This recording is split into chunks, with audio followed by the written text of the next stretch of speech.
Welcome to the United States of America, everyone. Under Joe Biden, where somehow white men are now being discriminated against. For real, this is really just an unbelievable story, and I got to tell you about it. Hello, I am Trish Regan. You're watching the Trish Regan Show, and you're not going to believe what's going down. You know, we still do have a Constitution, which I'm going to get to in a little bit, which is important because that needs to be talked about. Because right now, if you're a white man and you happen to be a restaurant owner, and you're trying maybe to get a PPP loan, because the government's giving out all kinds of money, you're going to be last on the list, very last on the list, because the Small Business Administration has come out with some new criteria. You need to be a woman, you need to be a minority in order to get one of these loans. I'm just wondering, isn't this kind of discriminatory? I mean, isn't this something that the government really can't do because it's a form of discrimination? Take a look for yourself. I want to show you these graphics that we pulled from the Small Business Administration. This is the restaurants revitalization fund that they have.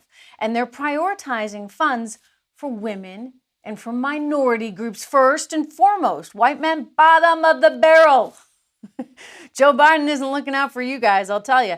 The priority groups include a small business concern that is at least 51% owned by one or more individuals who are women, veterans, or socially and economically disadvantaged. Okay, so if you're like me, you're like, okay, what does that mean? Socially and economically disadvantaged. And the SBA, Small Business Association, is here to tell you. Socially disadvantaged individuals are those who have been subjected to racial or ethnic prejudice because of their identity as a member of a group without regard to their individual qualities.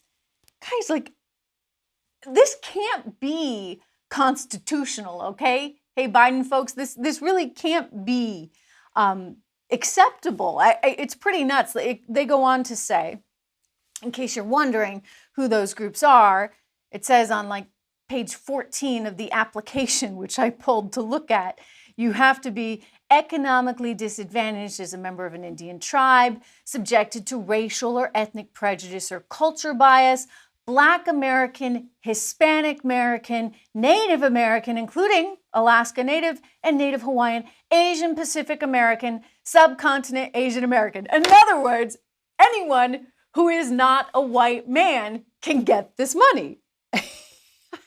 It's pretty nuts.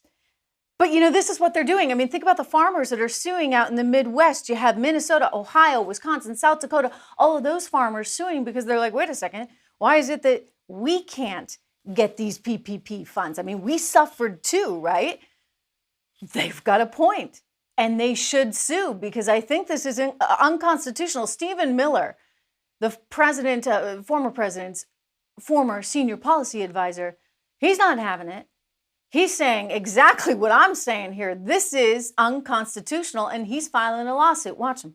Our lawsuit against the Biden administration over the American Rescue Act, where they award farm aid for farmers who've been hurt by this pandemic based on skin color. That is fundamentally un-American. Look, millions of people were hurt by this pandemic. Millions of people were hurt as a result of the closures, the shutdowns, the disruptions to our lives. And when it comes to getting financial aid, it shouldn't matter what race or ethnicity you are. Yeah, like no kidding. I mean, come on, Joe Biden. Come on, we know what this is. It's all about politics, but you know what? It's not legal. Let's take a look at the 14th Amendment, all right?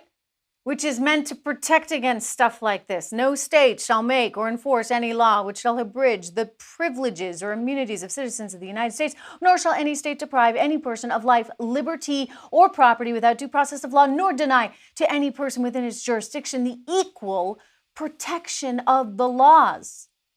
Equal protection of the laws. I mean, this is how people that are gay are able to marry other people and be protected, right? Because of the 14th Amendment, which was put in to deal with the aftermath of slavery. It's interesting that we've come like full circle, and now we have to talk about protecting white men.